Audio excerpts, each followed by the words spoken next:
Alright, so we made a quick little piss up to Somerset Bridge. From what I know of, when I've read, is the world's smallest drawbridge. So it's pretty cool. We got friggin' silk on the way over. What are you? Wetter than wet. Wetter than wet. Wetter than wet. You see the difference in the pants right now. The back side is freaking bone dry, front side is freaking soaking wet.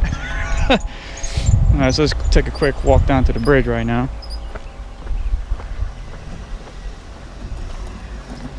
Boom! At 22 inches wide, Somerset Bridge is said to be the world's smallest working drawbridge. The center plank of wood can be raised, which leaves a gap just wide enough for the mast of a sailboat to go through, although they would need to make an appointment or hope a pedestrian is nearby to open it. It dates back to 1620 and was rebuilt in the mid-20th century. Most of the original stonework still remains today. Oh yeah, world's smallest drawbridge.